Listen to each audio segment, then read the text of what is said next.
Oke, Assalamualaikum warahmatullahi wabarakatuh. Bertemu kembali dalam mata kuliah algoritma pemrograman. Sebelumnya saya minta maaf karena hari ini saya tidak bisa mengajar secara offline, jadi pertemuan kita gantikan secara online. Hari ini saya akan menyampaikan materi tentang array atau lari. Kita mulai dari pengertian dulu. Apa itu array? Kita tentunya masih ingat tentang definisi sebuah variabel. Variabel adalah alamat di memori yang menyimpan sebuah value dengan tipe data tertentu. Misal saya mendefinisikan sebuah variabel x dengan tipe data integer. Jadi saya mendefinisikan dengan cara seperti ini, integer x. Nah, ini saya menggunakan bahasa C++ ya. Kemudian bagaimana mengisinya? Mengisi value dari variabel tersebut itu dengan menggunakan operator assignment. X sama dengan 5. Oke, ini saya besarkan dulu.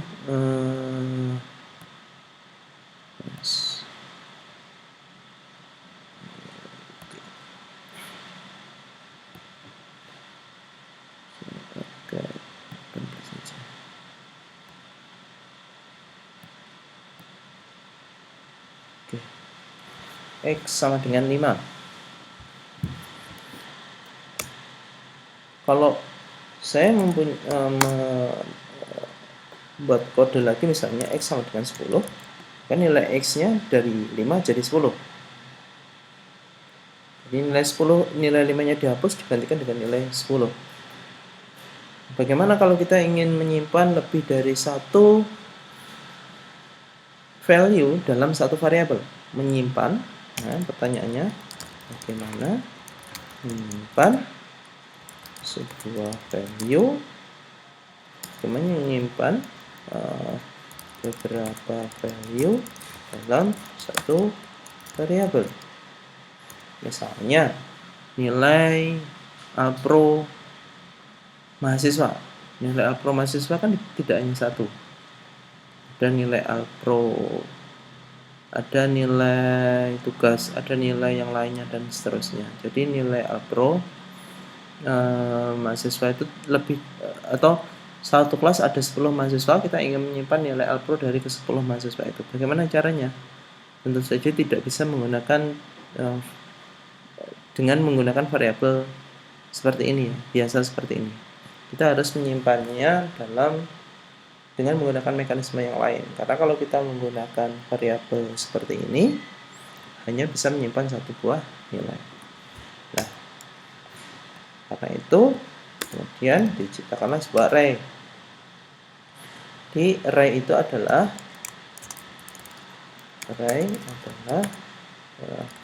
variabel yang bisa menyimpan lebih dari satu nilai dengan tipe data yang sama.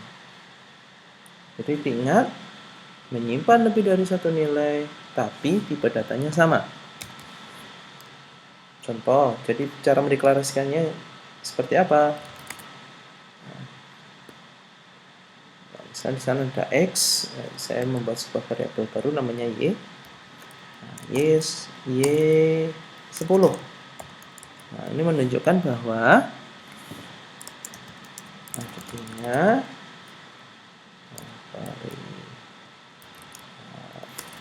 variabel y bisa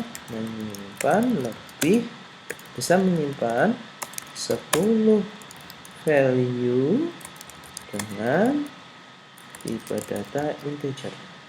Nah,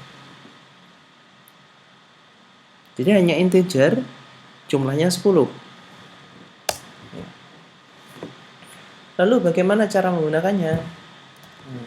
Bagaimana cara menggunakan array? Misal untuk menyimpan data, caranya adalah dengan menyebutkan indeks. Dengan menyebutkan nama variabelnya dulu, diikuti dengan indeks.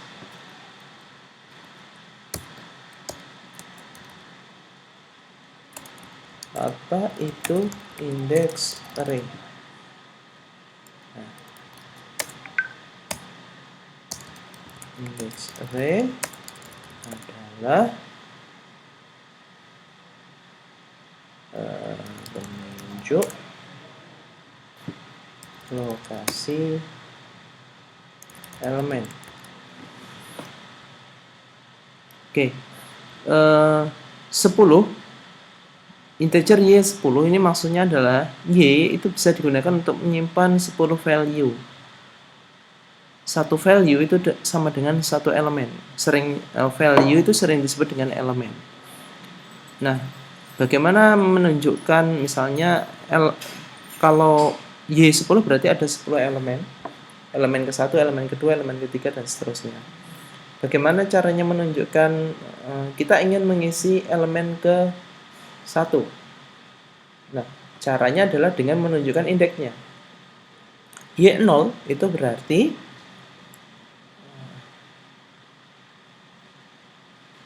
Y elemen ke-1.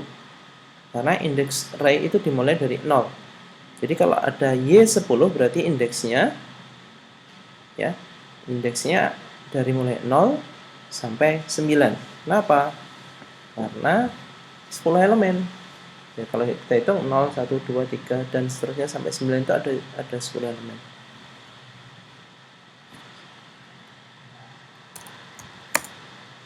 Y10 artinya ada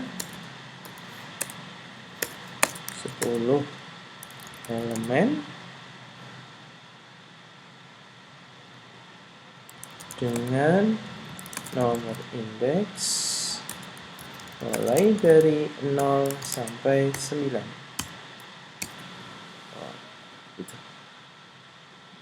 Misal kita ingin mengisikan Y0 dengan 100.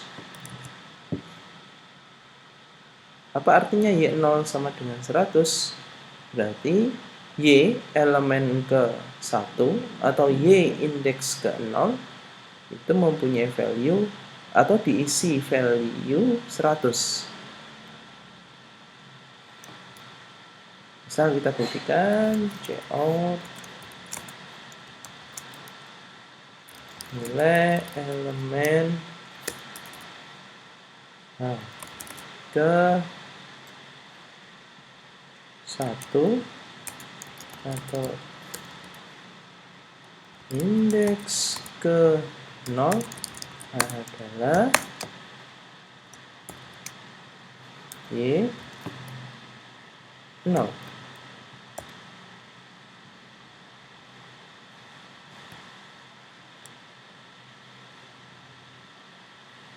Nilai elemen ke-1 atau indeks ke-0 adalah 100.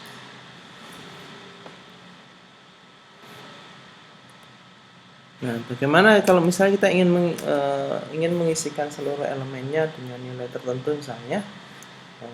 Ingat, kita bisa menggunakan perulangan untuk mengisikan.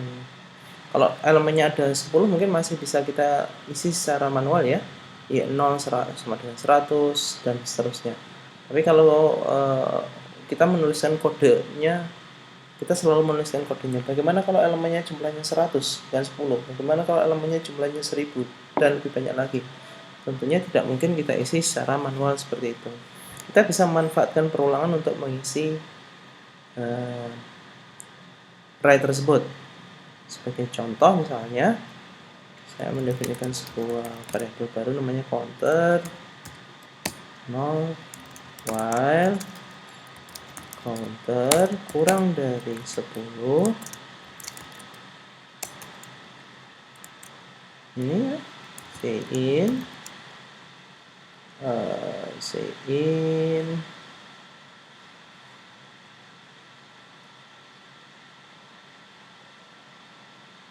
Y counter.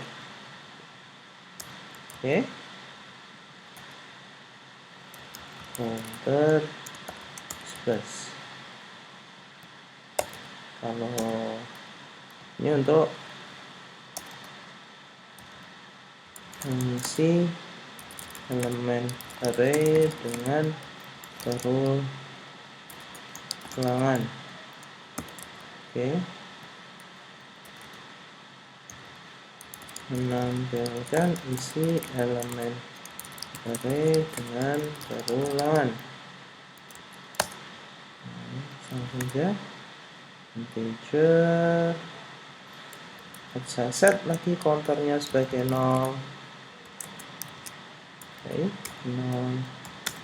Kemudian while counter kurang dari 10.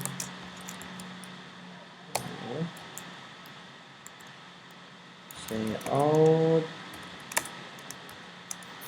elemen elemen ke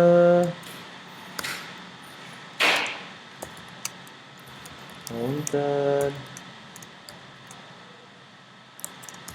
sama dengan y counter dan elemen ya, elemen ke counter plus 1 dengan counter ln, biar ganti garis counter khusus.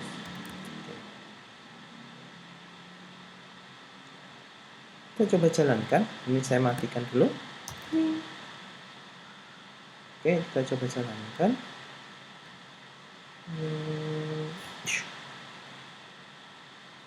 Oke, misalnya saya isi dengan 100, 90, 30, 100, 25, 75, 80, 90, 100, 88. Nah, ini elemen ke 100, ini ya, sama ya.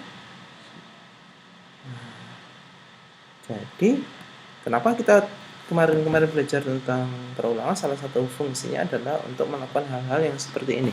Jadi kita tidak perlu menulis pengisian array-nya secara berulang, dan kita tidak perlu menampilkannya juga dengan cara yang manual. Jadi kita bisa menggunakan perulangan untuk mengisi elemen array maupun untuk menampilkan isi elemen array. Oke, saya kira untuk video pertama saya cukupkan sekian. Untuk selanjutnya kita akan membahas tentang bagaimana memproses elemen array tersebut dengan studi kasus. Di video ketiga nanti kita coba akan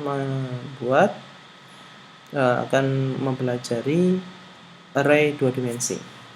Saya kira cukup sekian dari saya. Kurang lebih mohon maaf. Assalamualaikum warahmatullahi wabarakatuh.